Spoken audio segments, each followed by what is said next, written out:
friends, today we're going to learn the 10th Mishnah in the 4th chapter of Pirkei Avot. And here with me is Rabbi Meir Baal Hanes.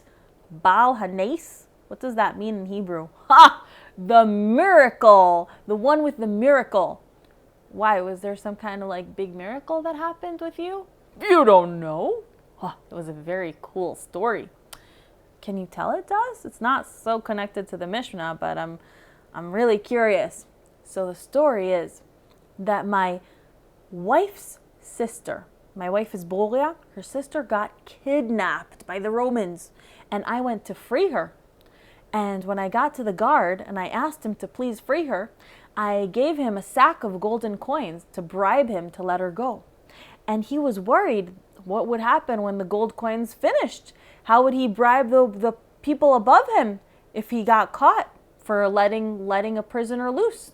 So I told him, just say my name and the name of my God, the God of the heaven and the earth, Elaha de Rabbi Meir Aneni, God of Rabbi Meir, answer me, and he would be saved.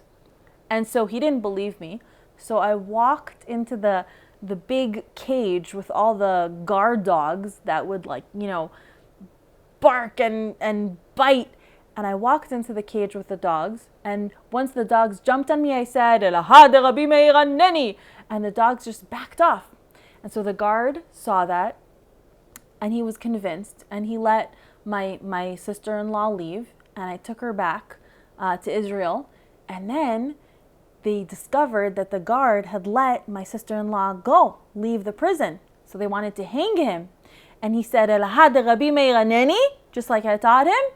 And the rope broke and he was set loose and he was freed. And they weren't able to hang him. And ever since then, they called me Rabbi Meir of the miracle. Wow, that is a big miracle. That's amazing. Yeah, every time someone's in a dangerous spot, they can just say, Elaha de Rabbi Meir Aneni, and they'll be immediately rescued. Wow, what a huge miracle. And you taught a Mishnah, right? Yes, I did. Can you read us the Mishnah that you taught from Pirkei Avot? For sure. Rabbi Meir says, that's me. I say, spend less time working and more time learning Torah. Be humble in front of everyone. And if you do not learn Torah, you will be able to find many excuses for not learning Torah. But if you do learn Torah, you'll receive much reward. Whoa. So that means I have to spend more time learning Torah and less time working, but how will I make a living? Wait a second. What did you do for a living? In the Midrash, it tells you what I did for a living. I was a scribe. A scribe? What does a scribe do? Well, a Jewish scribe takes parchment from an animal skin and writes the holy texts. So he could write mezuzot that we put on our doors. He could write Torah scrolls that we use in a synagogue, or tefillin that men put on every day, every morning when they pray. Can I ask you how much living you made from being a scribe? Oh, sure. Every week I would earn 3 coins. 1 coin I would use for food, for stuff I needed to get in the grocery store or the supermarket. The 2nd coin I would use for clothes for me and my family and children. And the 3rd coin I would donate to the Torah scholars. Wait a second, if you spent everything you made, that means you didn't have any savings.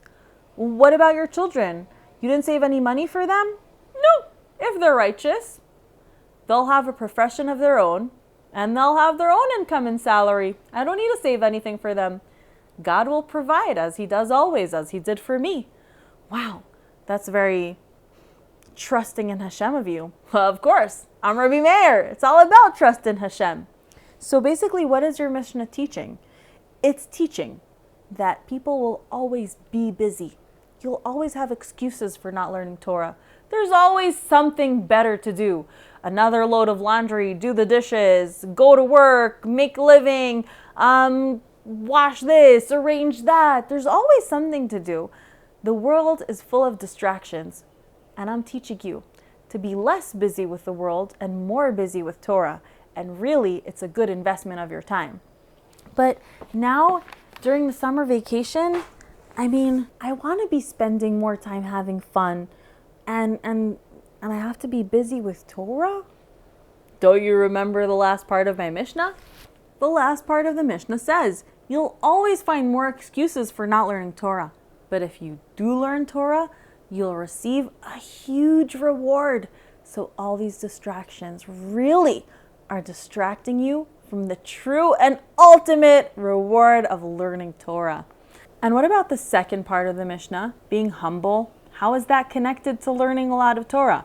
Well, when you learn a lot of Torah, you can start thinking that you're something special.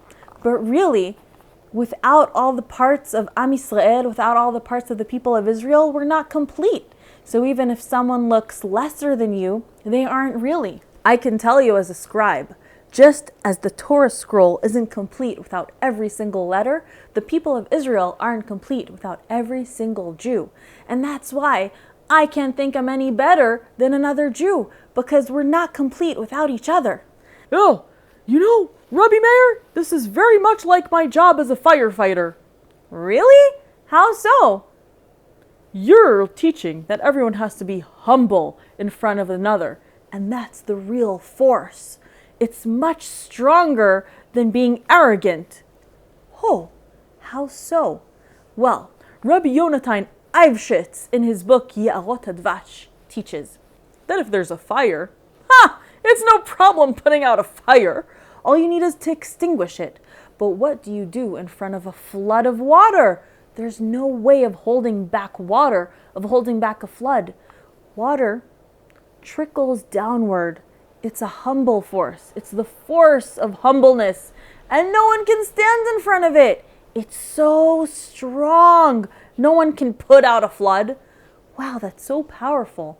Water that trickles down and goes from a high place to a low place, which symbolizes humility, is actually a stronger force than arrogance.